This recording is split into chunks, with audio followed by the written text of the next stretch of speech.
Welcome everybody to this meeting, Is America Back?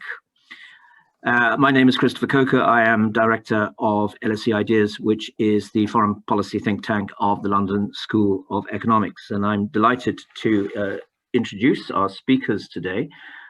First off will be Jussi Hanhimäki, who has written a book suggesting that news of the death of the Transatlantic Alliance is mistaken, that it's survived many crises in the past, and that even if we look back at the Trump era, the last 4 years, we can see the alliance's strengths rather than its weaknesses. Jussi will say something about his book. He's Professor of International History and Politics at the Graduate Institute in Geneva and author of a number of well-received works on the United States and the Western Alliance. And to discuss his book, after he's spoken, we have Rosa Balfour, who I'm glad to say is an Associate Fellow of LSE Ideas, but principally Director of Carnegie Europe, with an interest in European security and foreign policy. Before that, she was a Senior Fellow at the German Marshall Fund. Then she will be followed by my colleague, Michael Cox, who's Founding Director of LSE Ideas, who is a well-known commentator on the United States and the Alliance and a historian of ideas as well, and set up the Cold War Studies Center from which LSE Ideas emerged. So he's well placed looking back to tell us how critical relations are in the Alliance compared with, for example, the Cold War years. So what I'm going to do is ask each participant to speak for 10 to 12 minutes. And then I will ask Jussi to comment very briefly on the views that he's heard from Rosa and Mick, and then I will open up to questions from the floor. If you have a question, would you please send it in as we go along rather than leave it to the very end. The hashtag is hashtag LSEUS. It will be recorded, and the recording will be available on our website early next week. So without further ado, Jussi, I will ask you to begin. Thank you very much. Let me just before I get into the topic itself, just to thank Chris, of course, and LSE Ideas for hosting the event. I also want to thank Mick, a very good old friend who's joining us today, and Rosa Balfour, who I'm happy to have made acquaintance today, and we all, I think, associated with ideas. I'm proud to say that much of this book that Chris mentioned was actually written while I was a fellow at LSE Ideas about a year and a half ago, pre-COVID era, so to speak.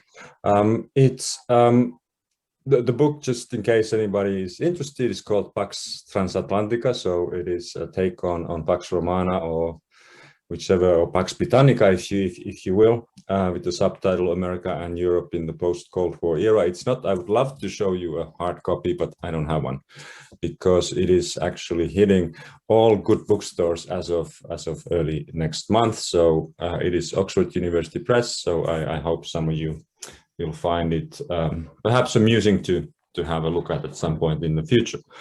So it is looking at a period of about 30 years. I will not give you a summary of the book as such, but maybe touch on some of the relevant points for our topic today, which is whether America is back since the disappearance of some sort during the somewhat controversial Trump era. But my take on this is very simple one. In one way is that America never left. That in fact the United States returning to the fold and to normality is somewhat of an overstatement.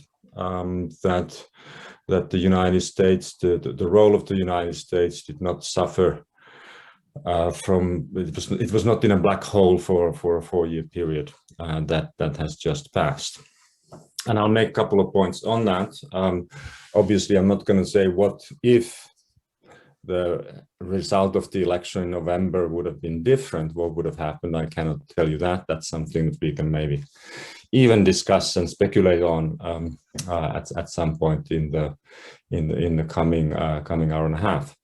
But just to say that what sort of interests me and why I come to this, what lies at the basis of the book and also informs this talk is my own experience in some ways of observing transatlantic relations over the past since the end of the Cold War, really, and even as a historian going back to the Cold War years itself, and it's been a roller coaster ride. I think to put it simply, it's been an endless series of ups and downs, of crises, conflicts, followed by periods of normality. I sometimes teach a transatlantic relations course to my students, and I started with asking them to place a quote that says something about a crisis in transatlantic relations. It's usually, if I take a quote from the 1970s, say 1973, students will inevitably place it in 2002, 2003 in the Iraq War, or even the Trump era or something like that. So there's been a sort of, the relationship overall is been the usual thing. Is crisis, is conflict, and that's what also I think analysts have continually written about. Maybe it's just because crisis is so much more fun to write about than normality, and which is boring.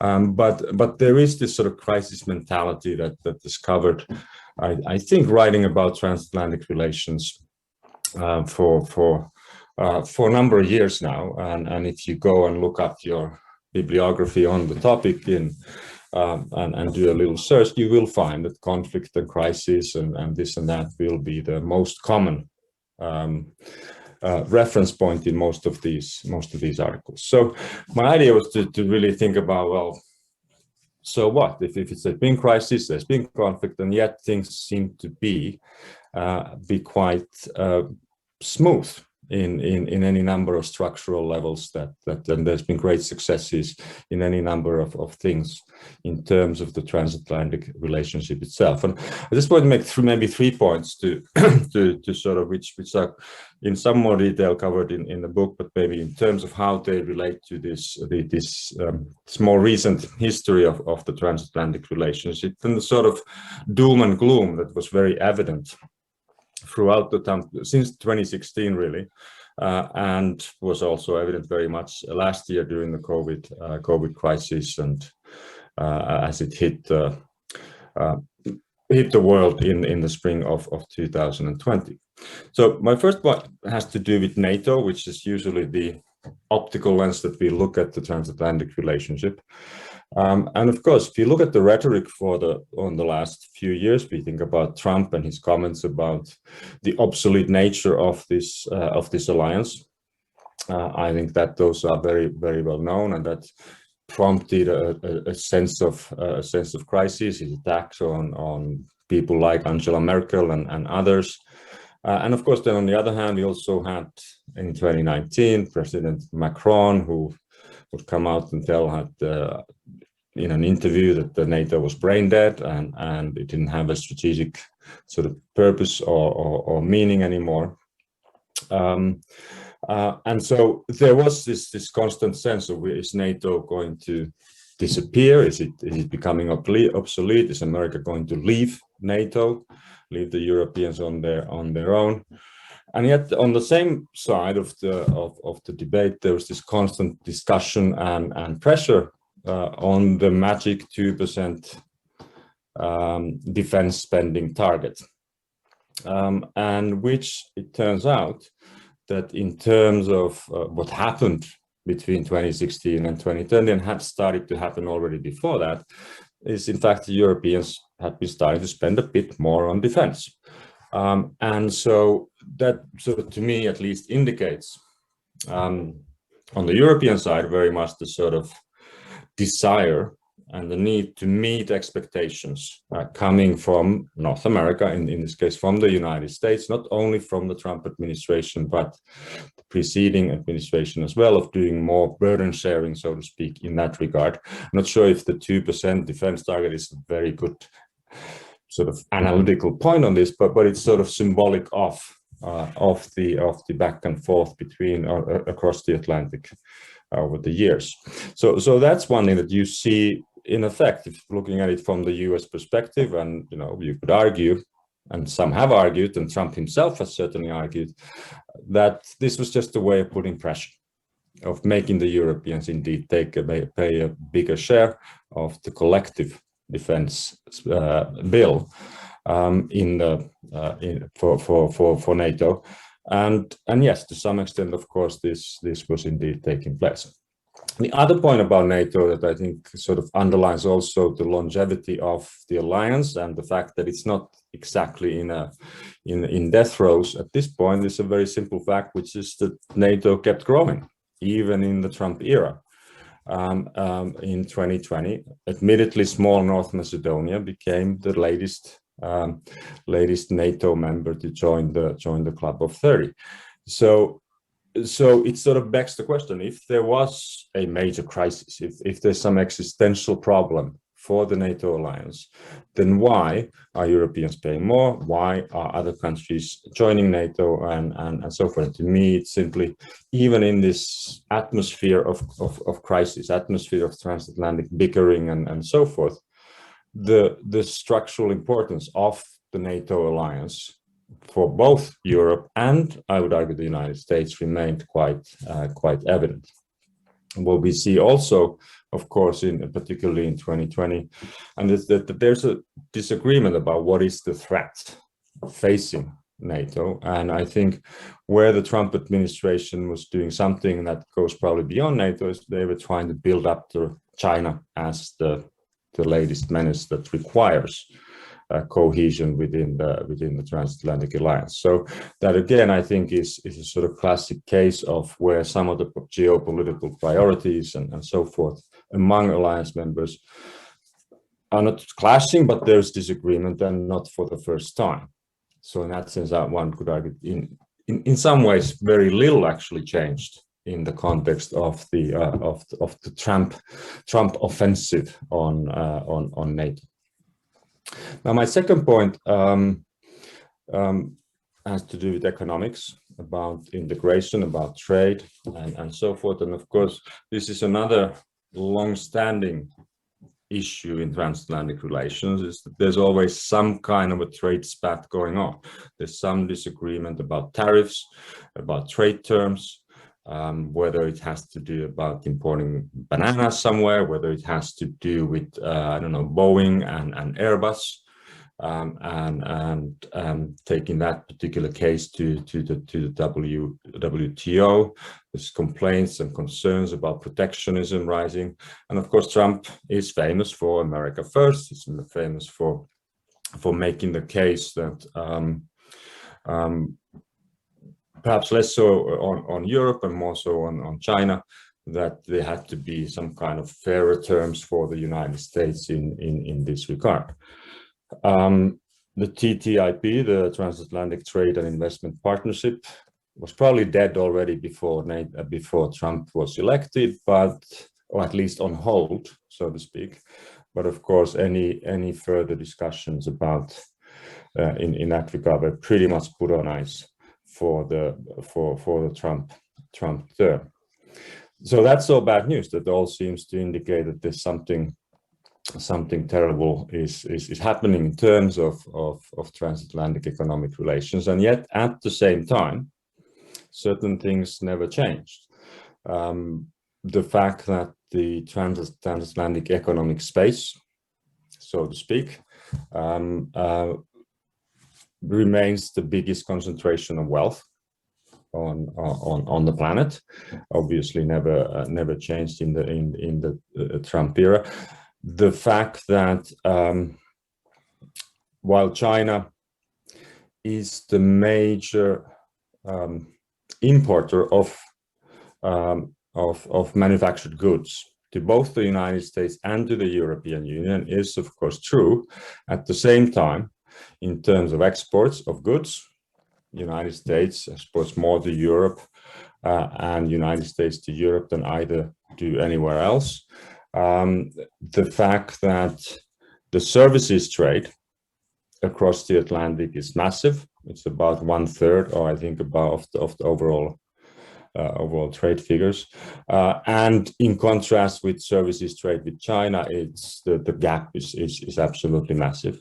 And thirdly, the fact that what you have is this long-standing rush of foreign direct investment across the Atlantic, and today or in the last 10 years or so, still about 55% or so of European foreign direct investment goes to the United States, and the similar figures the other way.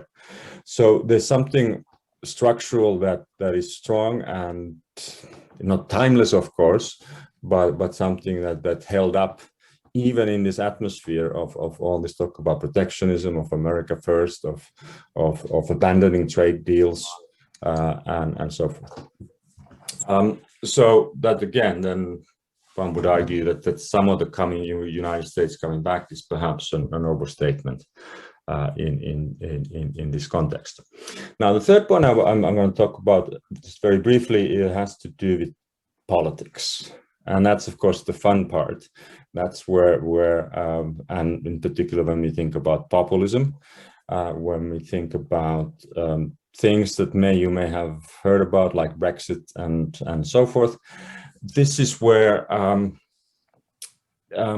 I think much of the disturbing rhetoric emanates from the political arena. And I think while not all, certainly some of the rhetoric that we heard from Trump and then respectively from others in Europe certainly should be seen as part of something domestic, something that is aimed at the domestic electorate rather than see it as some existential crisis to international relationships.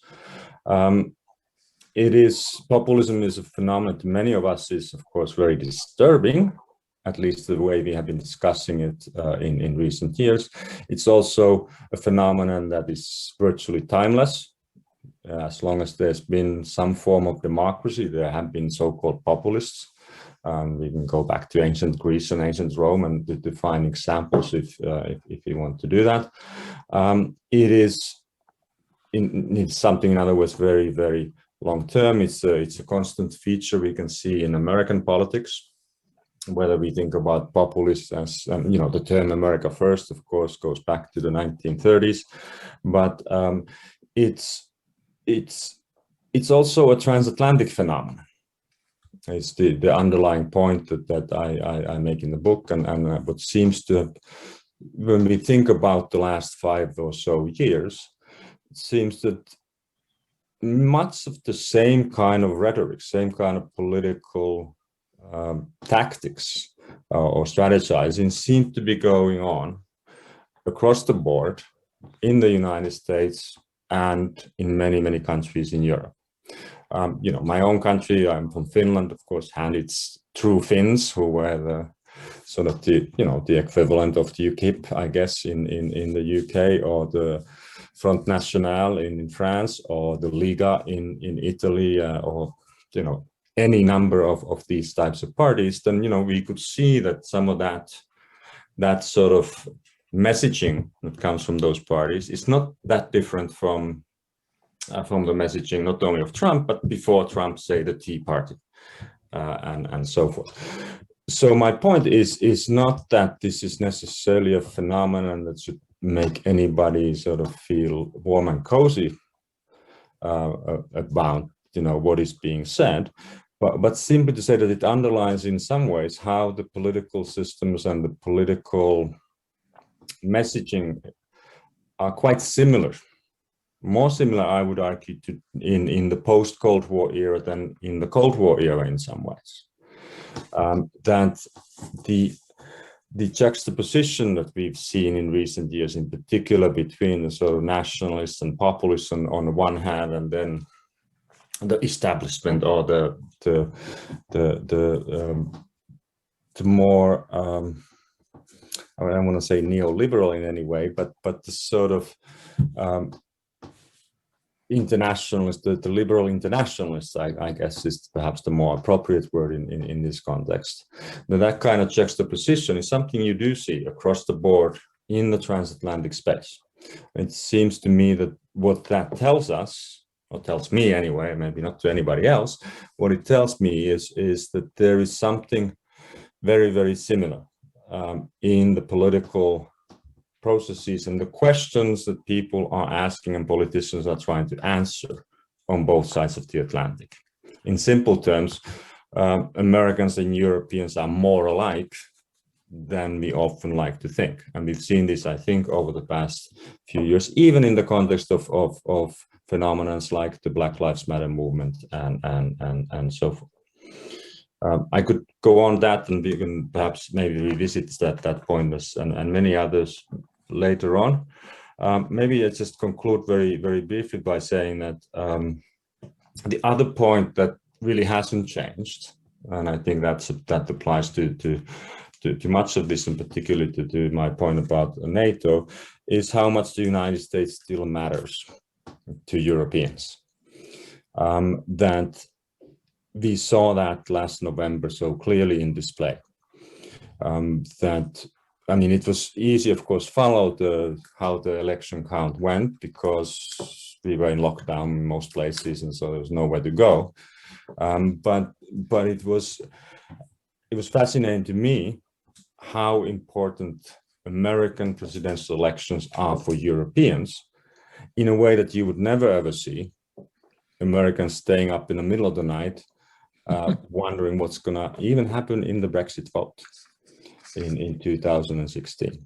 So in that sense, the dependency, which may be just a sort of a result of certain historical developments that we can go into, is as strong today, it seems to me, as it has been over the past decades.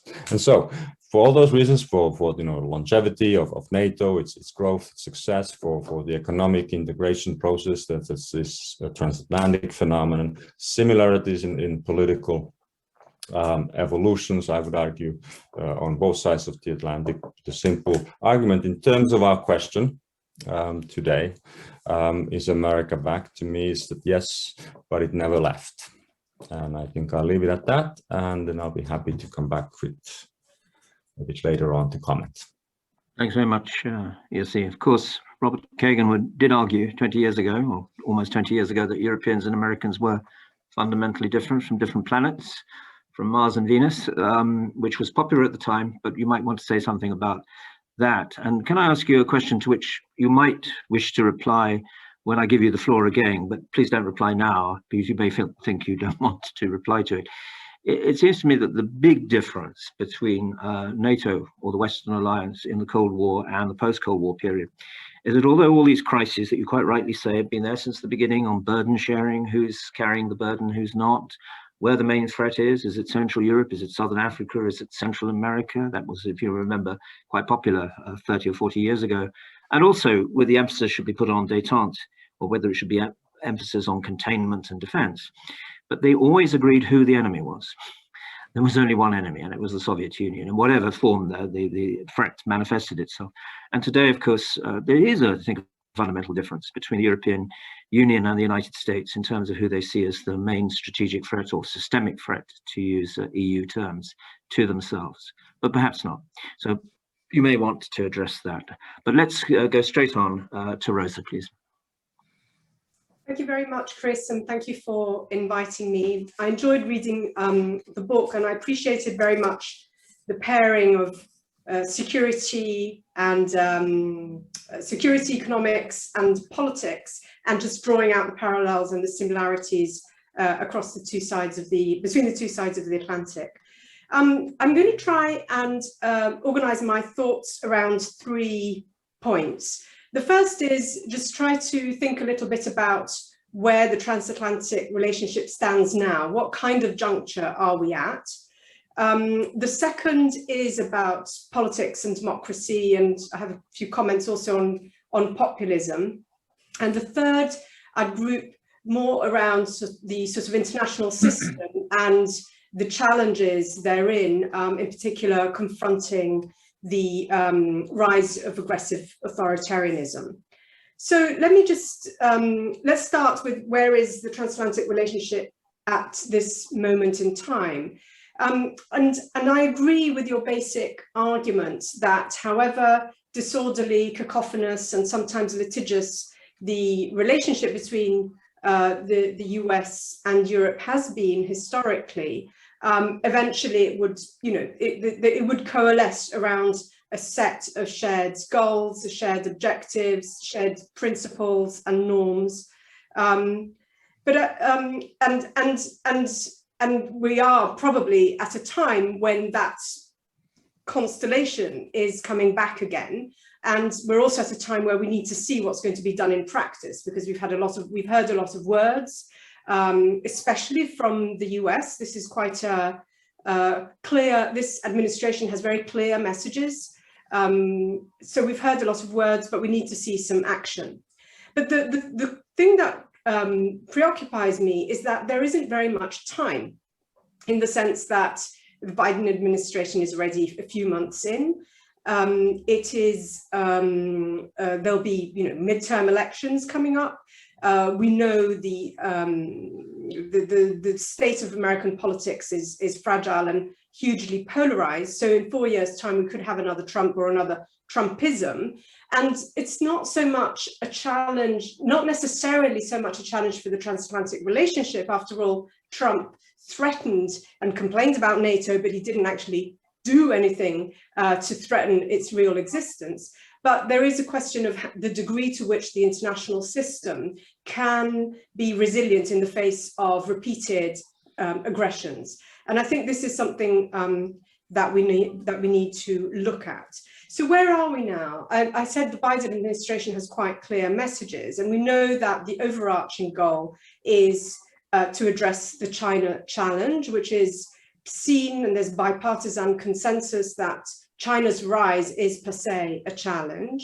And in order to meet that overarching goal, the US has set itself a set of priorities. One is renew, reform, regenerate its own domestic polity in terms of economics, in terms of in the social level, the political level. So there's a lot really happening within the US to upgrade and to reform itself in order to address to heal the damage done in the 4 years of Trump, which of course, reflected longer term trends within American society. The second goal, the second priority is to work with allies. And of course, Europe, including the UK, is a natural partner in this. And then the third goal is to restore the US's role in global governance and international organizations. And I won't speak too much about the US, because what I know is more about Europe, although I do find that the Biden administration actually has quite a radical agenda, which is surprising perhaps, given that he was elected on a rather moderate platform. But where is Europe in this? If we take this framing coming from the US, this new framing to address contemporary challenges, where is Europe? And we could say that in terms of reforming itself, there is a clear strategic goal of addressing the economic challenges, especially the impacts of the pandemic, by regenerating the economy and transforming it into a green and digital economy. And there's a pretty clear strategy. And, in all fairness, the EU has held its ground in pursuing these goals, however litigious the EU actually is within. But in terms of foreign policy vision, it's very unclear where the EU is going. It's quarreling with its main partner until the other day, that is the UK. It talks about reaching out to different allies, but it isn't actually pursuing that very much. It has been subject to several diplomatic humiliations in previous months, and these are not just episodes. These are the culmination of an inability of the EU collectively to play a role on the world stage, which does not bode well for the EU's ultimate goal, at least on paper, which is to support, defend, and reform multilateralism, because it's part of its DNA, and an international multilateral system is what can make the EU thrive. Whereas what we're seeing is that where the EU collectively manages to make progress is less in an internationalist and open way, which is the way the US is proposing, even if the ultimate goal is to serve national interests. It's proposing a method which is multilateralist and internationalist. Whereas the EU, where it is making progress, is more in protecting its economy, protecting its borders, and that's where it seems to be investing. So it's not very clear to me where the elements of the partnership would be. Of course, we know that on multiple issues, the US and the EU are very close to each other, in particular with respect to the climate challenge, which probably is the biggest planetary challenge that we have. We also know that they are coming closer on certain issues that have been divisive in the past, technology, taxation for multinational companies. So there are areas in which they're moving together, but whether there is some shared goal at the moment, I think is still unclear. And we need to see, there'll be meetings coming up meetings in June coming up, and we'll see what kind of decisions come out of these meetings, because so far we've had words and speeches, some better than others, but we need to see what actually is decided. And I think the key point really is how they are going to work together to preserve and improve the international system. But I'll move to this later, because I'd like to just focus a little bit on the sections on politics and democracy, which I thought was very interesting. And I think perhaps I'm just slightly less optimistic than you are about the resilience of democracy. I mean, what we've seen is that the expansion of democracy that started with the end of the Cold War came to a halt in 2006 and has been contracting ever since. But we're also seeing a growing demand for democracy across the globe. We're seeing, in plenty of countries, many citizens, many people are willing to risk their lives to work to push for democracy. And we're seeing less of a commitment, less of an international commitment to supporting these movements. And I think this is something that is probably a consequence of the regime change mantra of the Iraq War, which you discuss in the book, that actually international support for democracy is diminishing. But in addition to that, I would also argue that the ability of advanced democracies to reform themselves in order to address the shortcomings that have allowed the rise of populism, that also is a question mark. We need to see whether Biden is going to manage to turn his promises into action in terms of renewing democracy in America. And in the rest of in Europe, I don't see much of a discussion about what the democratic failures are in terms of representation, in terms of ensuring pluralism, in terms of expanding the space of political participation. All the debates are about essentially foreign interference, be it through disinformation or through cyber hacking, and not much about how can we actually improve the quality of our democracies to prevent further backsliding. And I say this, and this is where I have a slight disagreement with you about why populism has come about. And you mentioned rightly the Great Recession following 2007, 2008, and the Eurozone crisis as one of the triggers. And also, of course, you mentioned the refugee influx 2015, 2016. And I suppose more broadly, we can say, one is economic inequality. One cause of populism is economic inequality, and the other is identity and fear of loss of cultural identity and sense of belonging. However, if you then take these two hypotheses and you confront them with events across Europe, you'll find that some countries have had, a populist party has grown in a context of economic prosperity, and countries that have been badly hit by the crisis, think Portugal or Ireland, that haven't had a surge in populist parties. Similarly, you had, I mean, Greece had both had an economic crisis and a refugee. It was, you know, it was on the border of the refugee crisis, but the far-right populist party did not manage to mobilize. I mean, there was a neo-Nazi party, the Golden Dawn, but there was never really a far-right populist party mobilized on national identity issues. So the actual picture is a little bit, I believe, more nuanced. And I think what brings them together, what brings these hypotheses together, the sort of meta level of explanation for the rise of populism is actually the decline of democracy, is that there is a demand for political participation. There is a demand to be represented in the discussions about policy choices, and some will demand to be represented more on the issue of economic inequality, and others perhaps on cultural identity. And this demand is not being met by politics as we know it, hence the rise of new parties. Hence there is this space, a vacuum left by the old parties who were stuck perhaps in the, you know, pre-Cold War ideological framework. And that created a vacuum which allowed populist parties to rise.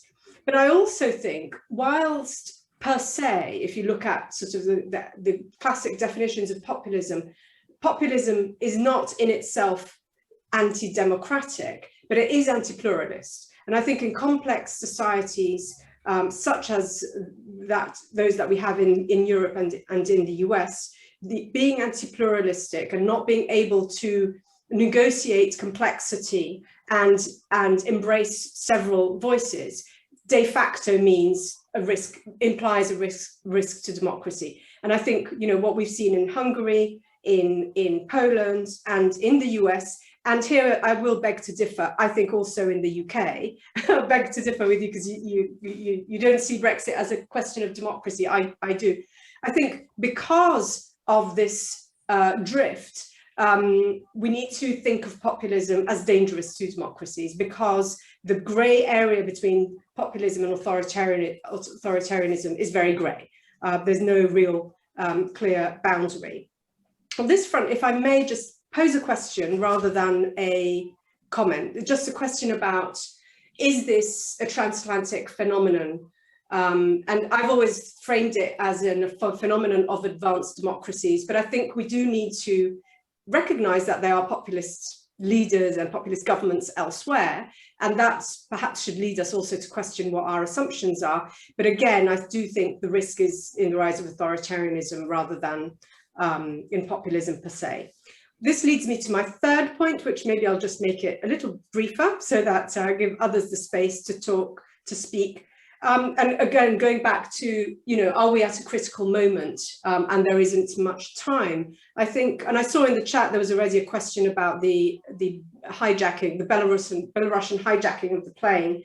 I think we really are living at a time when the international system is being severely challenged. It's no longer coexistence with authoritarian regimes who repress their own people. It's actually trying to change the rule book, and it's this, I think, ought to provide, alas, it's a negative incentive, but it ought to provide sufficient incentive for the US, Europe, and others to work together to make sure that that the international system and the rules upon which it's based is, to say the least, preserved. I would add also it needs reform, and that reform needs to come from Democrats, but at least it needs to be preserved. And if you think of, again, thinking of, you know, where there are more similarities than differences, if you think of the model that Russia and China are proposing for the governance of cyberspace, it is a state, authoritarian state-driven model focused on surveillance, on promoting surveillance and control, whereas the model proposed by the US and the EU is one based on multi-stakeholder approach involving private sector, but also involving civil society organizations, as well as governments, as well as, you know, multi-level institutions. So we have a completely different model, process, and end game, which will actually shape our future. But this has to be done soon. The time frame is getting shorter. And it was very hard to pursue these agendas while there was Donald Trump in the White House, which is why I'll go back to my initial point about, is this a critical moment and how much time is there? Thank you. Thank you very much, Rosa. In your earlier comments, I was thinking of a famous line in Ibsen's play Ghosts about friends. The problem with friends is that they do very little for you, but they prevent you from doing much for yourself, guilt by association. So basically, it's a big question of interests or values. Is it time for the transatlantic relationship to revalue itself on the basis of interests rather than values? Are the Chinese right to say, we don't do alliances, we don't have allies, we do partnerships, and those partnerships are entirely interest-based? So that's just a question I throw out for you that, again, you may or may not wish to engage with when we open up the discussion. Let's move on to Mick, if you'd be kind enough to join us now. Thank you very much. Am I coming across clearly? Yes, loud and clear. Well, first of all, thanks. First of all, congratulations to Jussi for his book. Wonderful title, with which I broadly agree, but in part disagree, particularly towards the end. Maybe Finland produces more optimists than I knew. But you're a little bit more optimistic about the present than I would be. Not that I'm a catastrophist. I don't believe in Zusammenbruch. I think the relationship in one form or another is going to endure, and you've given some reasons for that. Values, interest, economics, some common enemies, although we have some big differences about how we define the enemies and what we're going to do about them. And that is not unimportant, although that's always been there. Let me just make 4 big points. Firstly, about crisis, a much overused word. I know it's overused because I've been using it for the last 25 years. And everything is in crisis. And the transatlantic relationship, as Christopher alluded to, we kind of come from a similar generation. For everything we've ever known about that relationship, both at the NATO level and at other levels, it's always been in crisis. You know, for the study of the Korean War back in '50, poor old Clem Attlee had to rush off to Washington to hopefully try and stop the Americans bombing China. Well, that was a moment in the crisis in the relationship. They were never going to do it. I remember 1956. I actually can remember 1956 and the Suez Crisis, and that was a pretty big crisis, by the way. You know, the Americans pulled the plug on the British pound and got the British and the French out of the Suez area. Nobody I knew in Europe, although most of the people I knew were fairly dodgy lefties, as Christopher would well know, nobody particularly liked Ronald Reagan. And Reagan, well, you know, was a great divisive factor in Europe, and indeed generated a fair amount of anti-Americanism within Europe himself. I mean, you could even go back to the Vietnam War, go back to the 1970s. Even the 1970s, which was, I call it one of the, everybody now calls it the long 1970s. I've always thought of it being the rather boring 1970s. That's another way, my way of thinking about it. Again, even in the 70s, there was a kind of sense of drift, not going anywhere. You know, Schmidt didn't like Carter, Carter didn't like Schmidt, etc. Even the end of the Cold War produced its own crisis, as you can remember. What's going to happen to NATO? I mean, I can't tell you how many really rather dull conferences I went to. Is this the end of NATO? Is this the end of the West? Because we no longer have, as Christopher alluded, we no longer have that strategic factor which touches all parts of the body called the Soviet Union. And some would even say then that was a huge crisis. But even then, you know, if we're going to keep, you know, persist with this line of there's always been a crisis in the relationship. Even in the golden days of Bill Clinton, who the Europeans overall generally tended to like, when you got to the Yugoslavian crisis, the collapse of former Yugoslavia, it didn't feel terribly at one with each other. I remember talking to a lot of Americans at the time saying, Europeans can't do anything. And anyway, by the way, do you remember where the peace was signed? It was signed in Dayton, Ohio, not in Rome or Germany. In other words, the Americans imposed the peace. And then they started moaning and complaining about NATO. You can't fight war by committee. Do you remember that one? You know, so they weren't too enamored with the NATO going into the 9/11, and 9/11 itself produced an enormous degree of unilateralism. We will do Afghanistan ourselves and not by committee. And Bush, of course, led to that, you know, another moment in the long history of the crisis. So Christopher mentioned Robert Kagan earlier on. The Europeans are from Venus, the Americans are from Mars, completely different outlook. That was a product of that time, although it even went back to the Clinton years when he started writing the book, by the way, not during the Bush years, quite interestingly. Even the much beloved and now probably long forgotten Obama, except he's just written a huge book. Even Obama raised worries in Europe, you remember? He's tilting to Asia.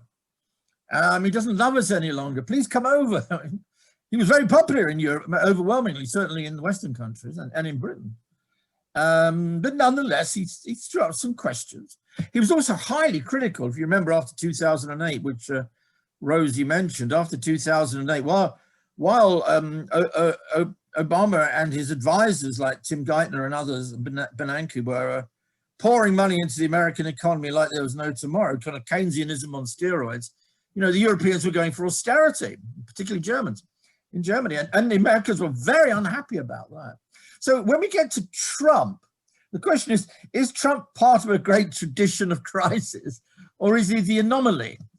And it could well be that he's a bit of both, that he is a bit of both, and obviously the populist aspect of it has accentuated that, I think, as Rosa so ably explained. But on the other hand, even though he's part of a long tradition of thinking of a crisis and difficulties, there was something rather different about Trump. I'm bound to say this, in spite of my long historical discourse for every single American president since Truman, right through the Bush years, the two Bushes, and the Obama years. There was something really quite different. And I wonder if that doesn't begin to tell us something that is a bit more critical about the relationship more generally.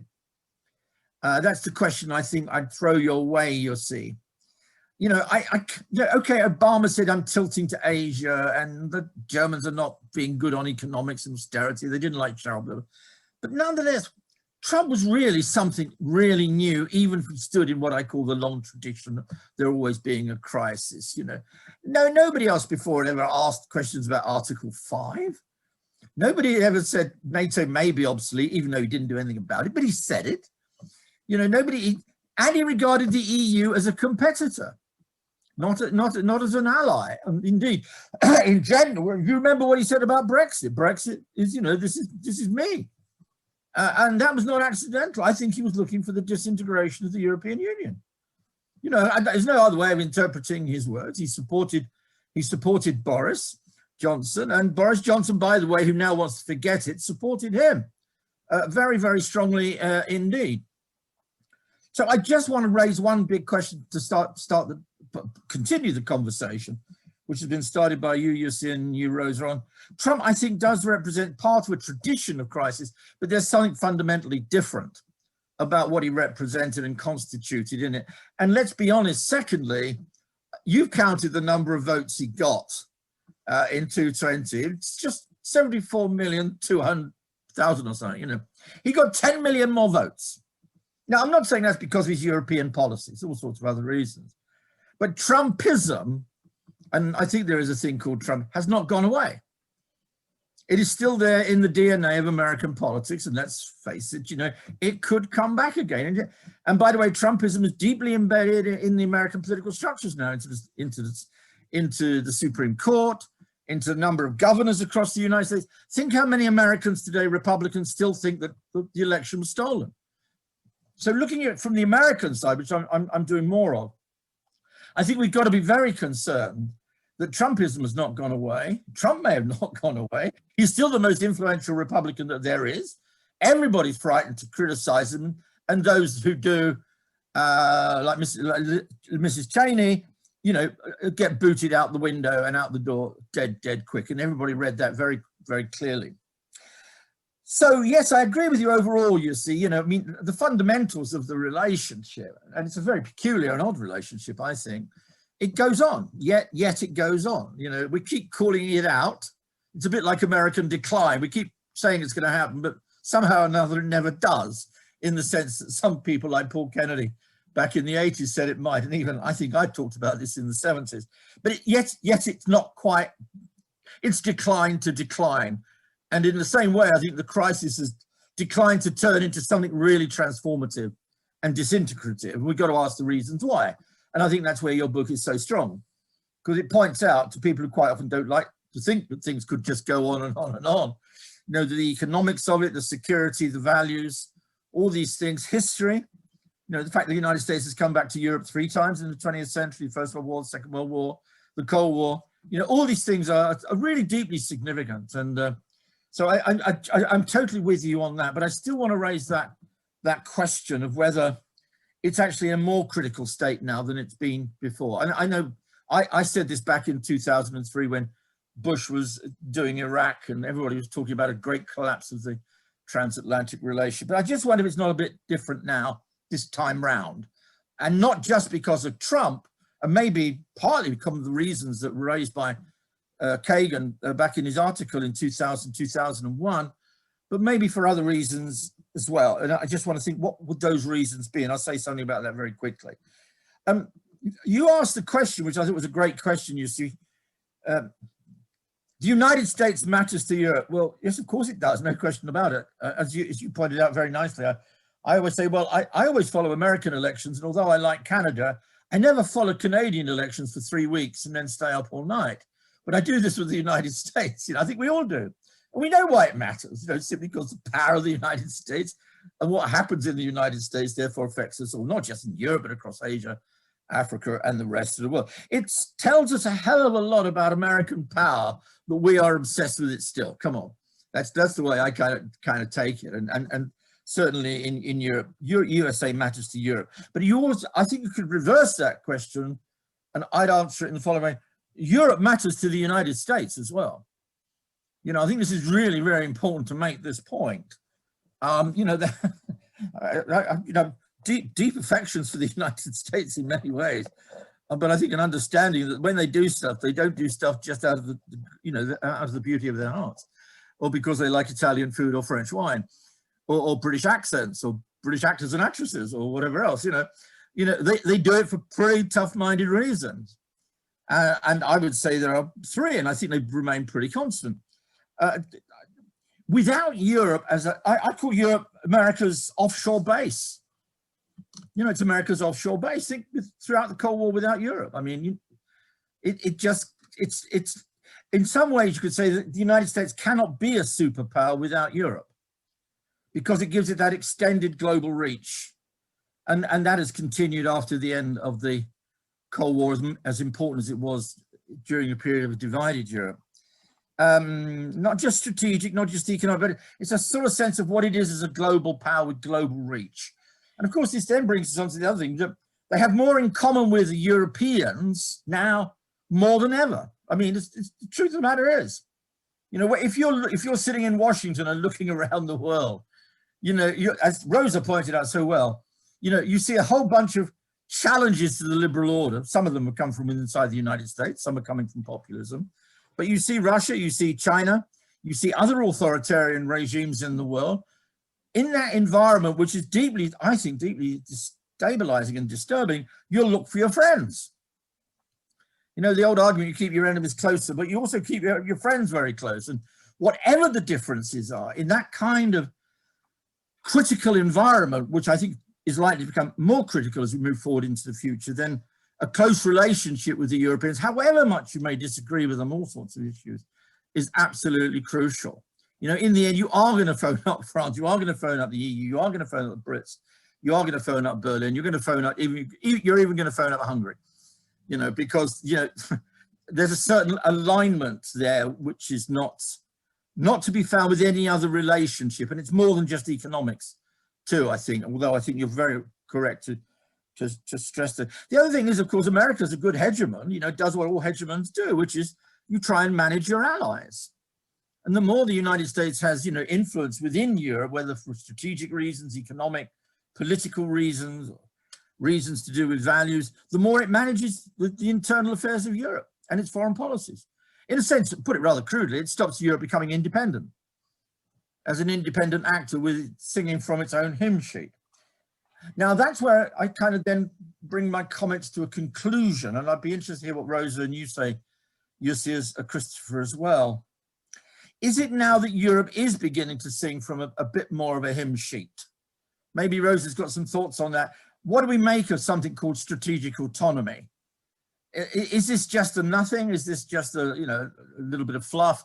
Is this, however, something, is it a shape of the beginnings of something to come? I don't know.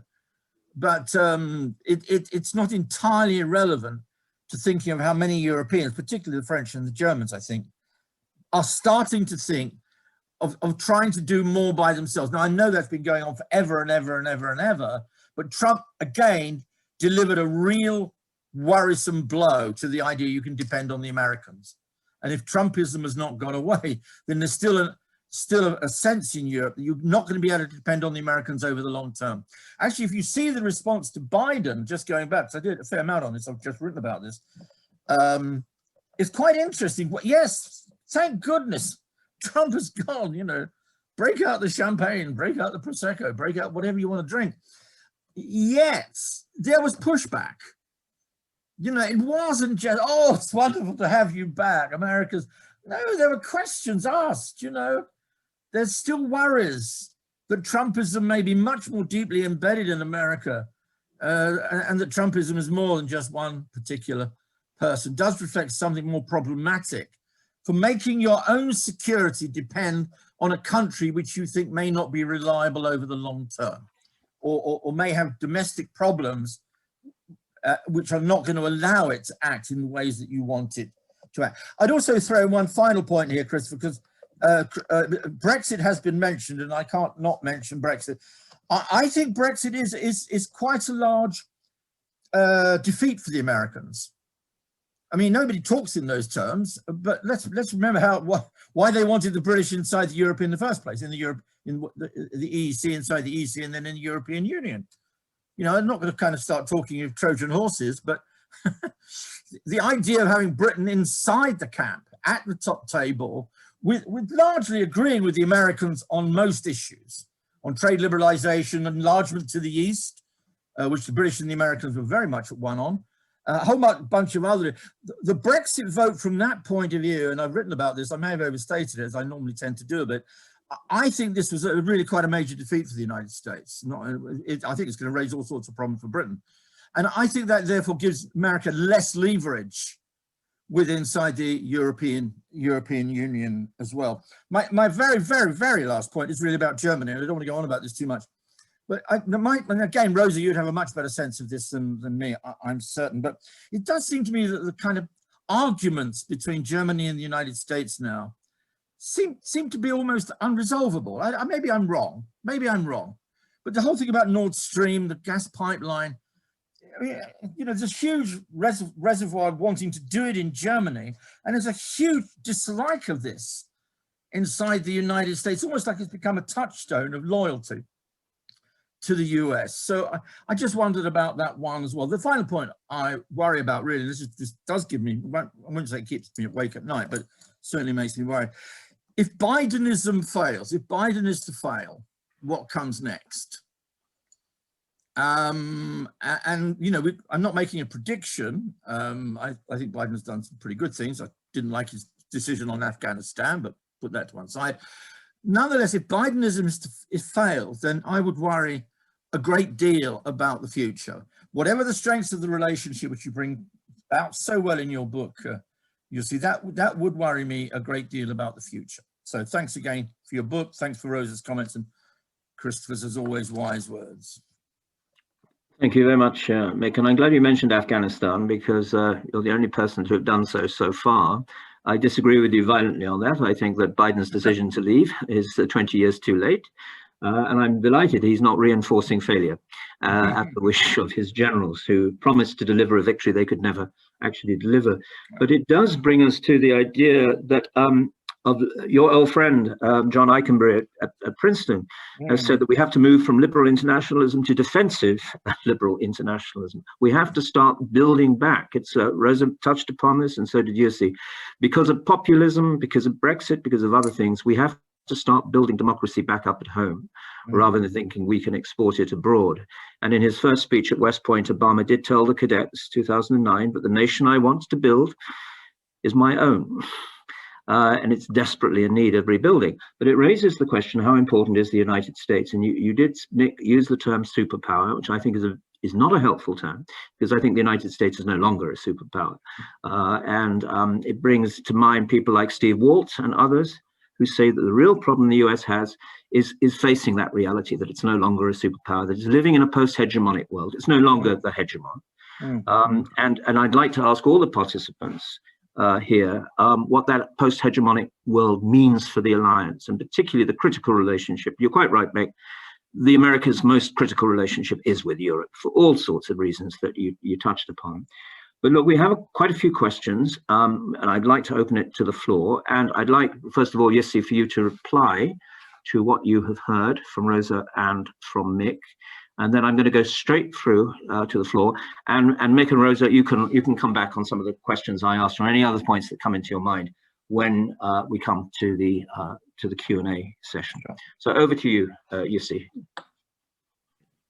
Great, thank you very much, Chris. Thank you, Rosa. Thank you, Mick, for your comments. I don't think there's any point in me trying to address all of your comments and points and criticisms, unless since we do want to get to the Q&A, which brilliant though as we all are here in the program, listed in the program, I think we will probably learn more if we pass the baton to others. At least will make us respond to different questions. So maybe I just take a couple of points, somewhat randomly perhaps, but maybe one from each of you. And Chris, you asked in the beginning about the lack of a big enemy, and I think, I mean, you're right. And that's one of the starting points actually of the book, is that things did change. My students don't remember the era when there was a Berlin Wall and all those wonderful symbols of a divided continent and so forth, and a divided world, etc., etc. But things did change quite significantly in the late 1980s and early 1990s. The flag was lowered from the Kremlin, and it was no longer there. There was once one country, became 15. There was no more Warsaw Pact. All of that changed, and that obviously then, and Mick was part, as he told us, of these conversations and discussion about what now. You know, do we need NATO? We don't have a Warsaw Pact. We don't have a Soviet Union. What's the point of NATO? And you know, George Kennan was of the opinion that no, we don't need NATO anymore. And in fact, if we keep it, it's gonna create more problems than you know it's worth. So yeah, and yet NATO is still there 30 years later. It's bigger than ever. I'm not going to say better than ever. I don't know what that would mean in this context, how you measure good and bad in terms of alliances. I'm not quite sure, but it is still there. So it is responding obviously to something that is either external to NATO or internal to NATO. And I like to emphasize the fact that it serves both purposes. And I think increasingly since the end of the Cold War, it's become more of a glue for the member states. That it's become, and you know, in some ways this underlines the point Mick was making in that you know, okay, Europe needs the United States, but yes, also the United States needs Europe. And what else do they have? What else historically, you know, sound and long-term is there than NATO, over 70 years old now, and so forth. So I think that's part of the perhaps part of the answer. There isn't a single existential type enemy in the form of the Soviet Union, communism, and so on. I think there have been attempts to build those types of enemies over the past 30 years. Terrorism, of course, was one, and you know, the axis of evil, all of that. Europeans did not buy into that, and the Americans didn't buy into it so long either in the end, and that's why Afghanistan is now sort of becoming old news in that regard. It won't help Afghanistan at all. The last 20 years haven't helped Afghanistan all that much either. So I mean, you know, this is perhaps another conversation, but it is probably a decision that was inevitable at some point or another, no matter who was going to be in the White House. So that's one thing. If there is an existential enemy that is now being built up, obviously it's not authoritarianism as such. I think it's in particular China, and that's sort of the project that was ongoing, is my guess, in 2020 when Mike Pompeo was going around Europe and trying to get everybody to see how deeply, how much worse China is than the Soviet Union ever was as a threat, and so forth. I'm not sure how many bought into that particular argument, but there's there's some ingredients in that, in a sense that also underlines the need for the United States of the Transatlantic Alliance in terms of NATO, because as a political institution rather than a sort of purely military defense organization, which arguably it never was in the first place. So maybe that if there is broadly speaking, you don't necessarily need that big enemy in order to, and I think the last 30 years sort of prove that you don't need that big enemy to keep an alliance not only in place but growing. And so I think that would be my sort of reflection on, rightly or wrongly, on that particular point.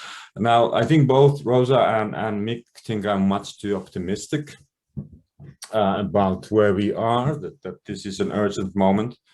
I'll just say two things on that. One is that I've been in urgent sort of moments, and Mick sort of said this himself. We've been in urgent, crisis moments before. I remember very well in 2002, 2003, I happened to be at the Wilson Center in Washington, and all these discussions about when the French, became surrender monkeys and freedom fries were the latest addition to McDonald's repertoire instead of French fries, and all of that sort of throw back to another era again, in which this sort of thing and the sort of real crisis that the French and the Germans, because they were not supporting the United States on this particular expeditions, they were really worse than the Iraqis, actually, at least rhetorically speaking. And I raised the point that, well, okay, it's an alliance crisis, but there's already Vietnam, right? 30 years ago, and we had similar discussions. Well, the answer was that I got usually was, well, Vietnam wasn't so central to American foreign policy, whereas Iraq is. Now, any historian would say that, well, that's at least in the minimum debatable, right?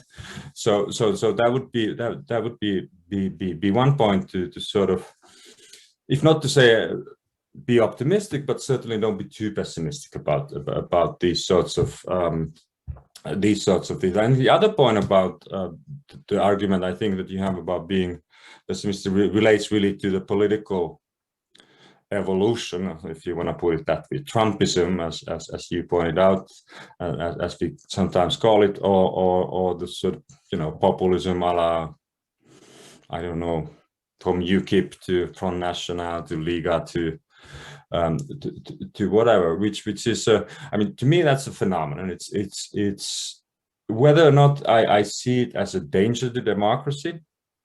There's been a lot written about it. There's been a lot of theorizing about how, in fact, a populist, however defined, and it's a very, very tricky definition it's sort of like terrorism. How do you define this particular ism? Who is a terrorist, right? So who is a populist? It's a bit tricky. Bernie Sanders? Well, we can, go into that discussion if you will, but it's not, populism to me it's not an end in its own right. It's a tool. It's a tool of political mobilization, if you will. That's how I see it, maybe rightly or wrongly. I know that today there's been so much written about populism that we all seem to know that populists, they are right-wing nationalists, or they are, anti-EU people. They are sort of Trumpists, everybody who supports Trump in the United States.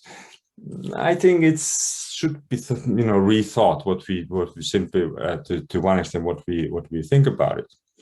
The second reason I would say my optimism about Trump, you Mick rightly point out that Trump is still there and Biden is there. Now the thing about them is that both of them are going to be quite, as the French would politely put it, âgés. They already are. Last year's presidential candidates topped the previous presidential race in one way, in that they were the oldest yet again. So to me, I mean, what this means is that certainly as personalities, the people that we see in the United States in the top of the political ladder, this is a generation that's not going to, if you think in terms of even the medium-term future, we are unlikely to see these particular personalities as being the ones that we are going to juxtapose. On the other hand, I have no doubt that the debate between those who favor the sort of internationalist liberal agenda, multilateralism, all of that, and those who are sort of America first types in the United States, that's going to continue. That's been there. It didn't start with Trump. Trump was charismatic enough to make it into the defining thing, and even we like to now talk about Trumpism as some kind of an ism in it, which I don't know what it is really, but fine. And similarly, I think the sort of nationalist type, call them populist movements across Europe, they also were not invented. I mean, if there's an impression that I said everything starts with the Great Recession, no. There are plenty of roots to all of this that lie across Europe. One of the oldest populist parties or right-wing nationalist parties, if that's seems to be the same thing in many people's minds, is the Swiss People's Party. And that goes back to the late 1970s, early 1980s.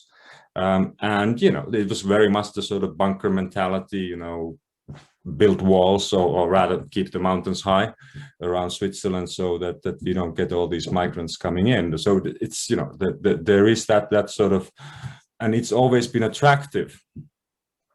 And you can see it in US politics as well, of course. Anti-immigrant message is not something that Trump invented when he descended on the escalator and started saying nasty things about Mexicans, right? It is something that for which there was a general audience. And I'm not optimistic about that. I doubt that sort of the debates are going to get any nicer in that sense in the United States or in Europe. What I have some perhaps more faith than maybe my colleagues here is that debate is also, because it's been going on for so long, because somehow these democratic systems have survived, and maybe it's the Finnish origin or something, but I sort of seem to have perhaps more of a faith in that. Listen, I better stop because we have a limited time. So thanks very much, Jussi. We've only got 15 minutes left, and unfortunately there are quite a few questions. Let me just tell you what the questions are, and then I'll ask you to address them. Two questions about contemporary events. Of course, what's been happening in Belarus recently. In other words, how do you deal with Russia as a rogue state, an awkward state, a spoiler, whatever you want to call it. Another question on Palestine. Is this likely to be a wedge, produce a wedge between the US and Europe? Because the two have often disagreed on that particular issue in the Middle East. General questions about the crisis of liberal capitalism since 2008, and also the dysfunctionality of the United States. So I suppose, putting it quite crudely, is it still worth having the United States as an ally if it's on the brink of dissolution? To put it very dramatically, the meaning of NATO, is it an offensive or defensive alliance? And that's a question from Mozambique. So it's a very interesting idea. How do others see NATO rather than how do we see it? And I think I'm going to leave it there. I can't do justice to all questions. I apologize to those who've asked them. Here they are. We have 14 minutes or so. Rosa, if we could start with you, and then Mick, and then Jussi, if you could sum up at the end. But please bear in mind the clicking, the ticking clock. Thanks. Rosa, you need to unmute. Sorry. Yeah. Yeah, no, I just wanted to refer to a rather brilliant and intriguing article that came out in War on the Rocks. Now, it must be 2 or 3 years ago, about Russia, comparing Russia to one of these medieval adventurers that would go into villages, raid a bit, and then go back. So create damage, but not systemic damage, and then go back. And I think that's how Russia has evolved its policy since 2014. And that's why I was insisting so much on the international system and existing rules, which we know are not sufficient, but they have helped ensure a fairly long relative peace, right?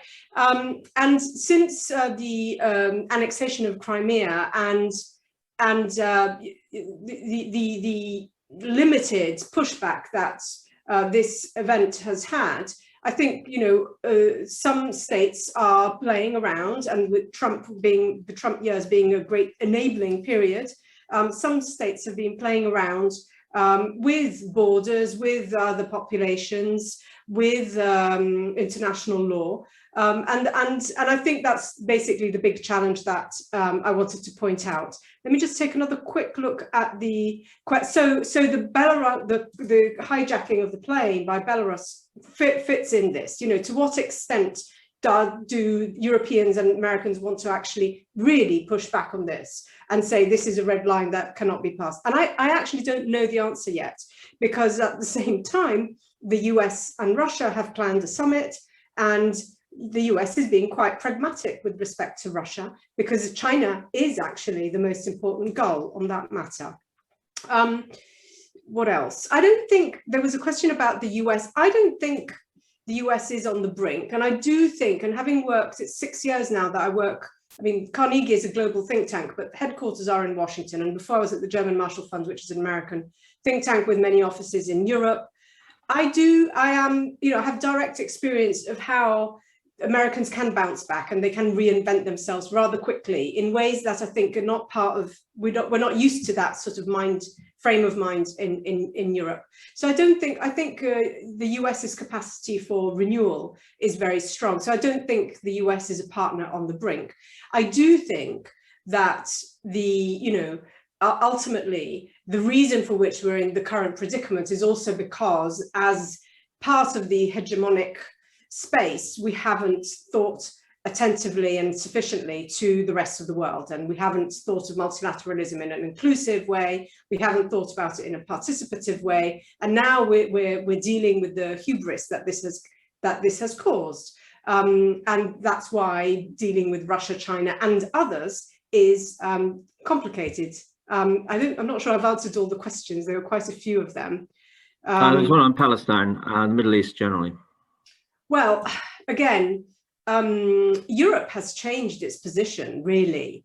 It's always had, in statements, it's always had long-standing commitment to a two-state solution, but then we're seeing some member states, entertaining a different quality of relations with Israel. So I see this as a hugely divisive issue within the EU, and I don't see the EU as being able to forge a common position, if not on providing humanitarian support or economic or support for reconstruction in Palestine. So Europe really has moved backwards in this sense, at least from the point of view of unity. Whether it ever had an effective strategy, I think I would say that it hasn't. So, to some extent, you could say it's irrelevant. But Europe has really its own position has unraveled on the Middle East, and I think this has happened. It certainly happened during the Trump years, but it might have happened anyway. Thank you, Mick.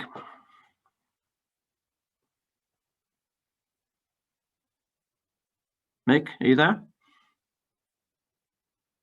Same, don't we? Microphone, yeah. No, sorry about that. I always thought Obama had the best line on Russia. Obama came from Chicago, his political life was spent in Chicago. He came from somewhere else, of course. And he said, well, Russia's very difficult. They tried to reset the relationship back in 2016, and it really foundered badly. although he did end up with a nuclear deal, which also should not be underestimated. But he said, well, you know, dealing with Putin and Russia, which is sort of KGB capitalism largely, which is a pretty good definition of Russia, I think.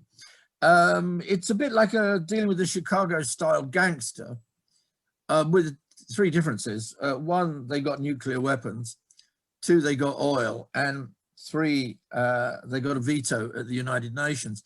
I think there was a terrible tendency in the 2000s, in the 1900s, in the 90s, to write Russia off. You know, Russia was in decline. Russia was in decline. It doesn't add up to very much. And, you know, I think Putin in some states has proven that argument wrong. Now, it doesn't make it like China.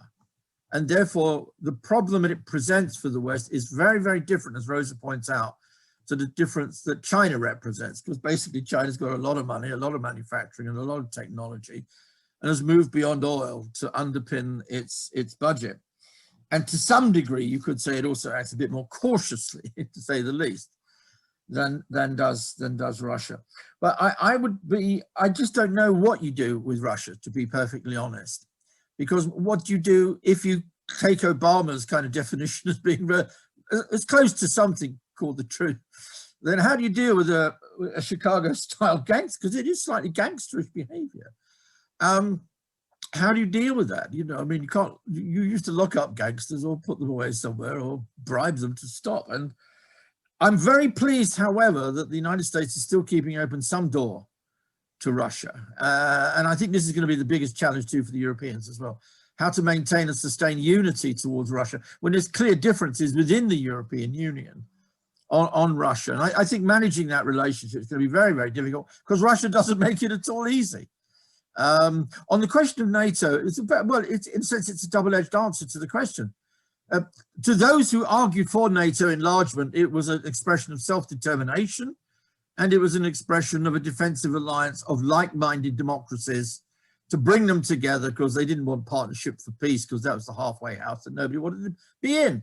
To the Russians, of course, increasingly it looked like an aggressive design to engage in encirclement. So it all depends where you're sitting in relationship to NATO, and certainly Putin has exploited the argument. And by the way, you mentioned Steve Walt earlier on, Christopher. His good friend and my good friend, and yours too, I think, John Mearsheimer, wrote a very powerful article in the Foreign Affairs saying the crisis in Ukraine is not Russia's fault, it's NATO's fault for enlargement. Now, we can debate that, of course, but again, that narrative that NATO, in a sense, has been the cause of some of the problems that we're now facing with Russia is one that also has a resonance in the West. And I think that's not insignificant in terms of public opinion in the West and public opinion, particularly in Europe. On dysfunctionalism in the United States, I broadly speaking agree with Rosa. I mean, it's a very conservative, stable, property-owning democracy in the last analysis.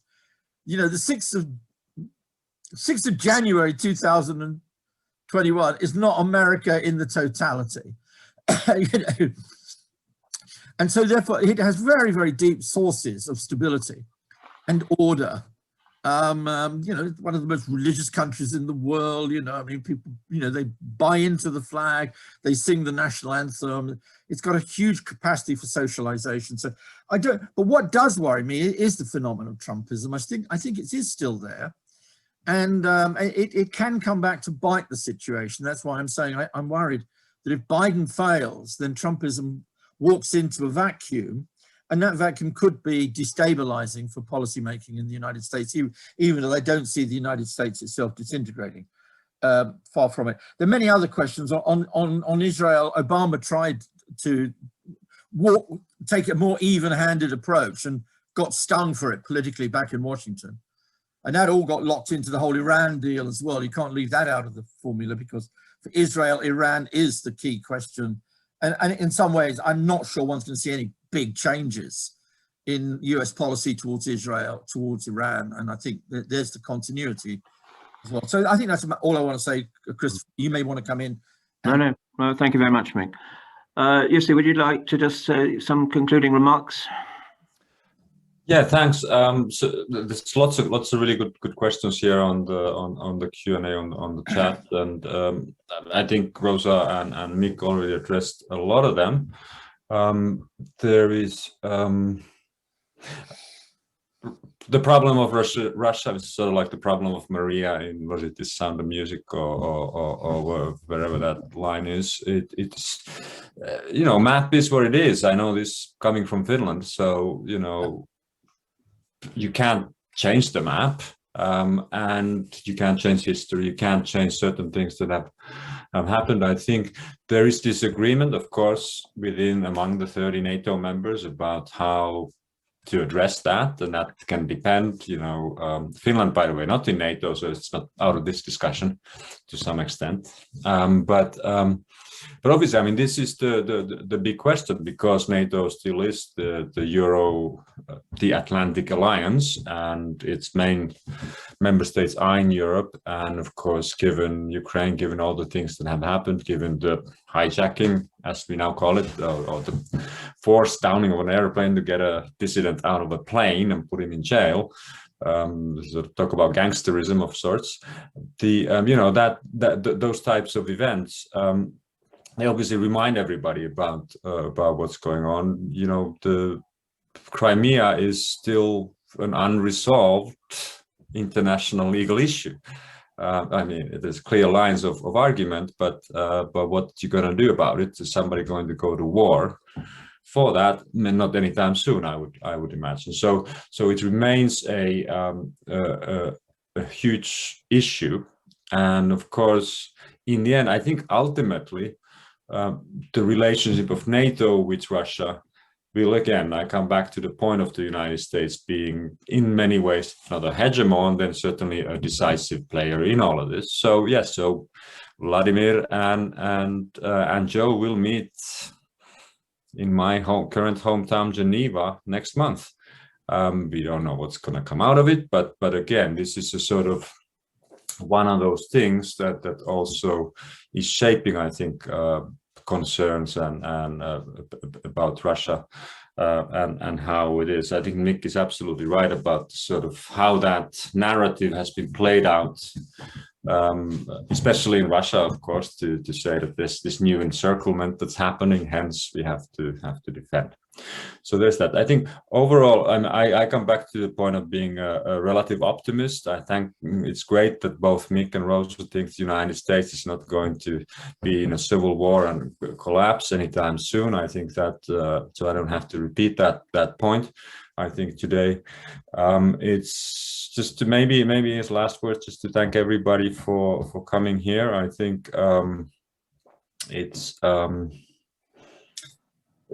it's been a great, to me at least, it's been a very interesting conversation today. So thank you all for, you know, Chris and Mick and Rosa for being here, for organizing it. And I wanted to thank our who's there in the, who did the technical? Dave Sutton. Dave Sutton, yeah, Dave, just to thank him as well for our events manager being there to organize it. So well, thank you very much, Jussi. And David's just posted up 5 minutes ago the details of your book, so hopefully you'll make a few royalties today. I don't think it'll make a big difference. Who knows? Thank you, Rosa. Thank you, Mick, very much for joining this conversation. Thank you, Jussi. Thank you for the participants for staying with us and asking the questions. I'm sorry I couldn't do justice to all of them in the time, but it's a very important issue. I'll just leave you with the telephone conversation between Biden and Putin a couple of weeks ago, when 100,000 Russian troops were massing on the Ukraine frontier. Apparently, it was a full and frank discussion, as they say in the United States. But it's the kind of conversation that Angela Merkel could not have with Vladimir Putin, and perhaps that's the reason why Europe is still tied, for good or ill, to the United States. It's as Mick, you would say, at the end of the day, it's about power and making use of the power that you actually have, which is called politics. And thank you so much to everybody for discussing the politics of the alliance, and I hope you'll join us again for another LSE Ideas event. Goodbye for now. Right, thanks a lot. Everybody, cheers, bye.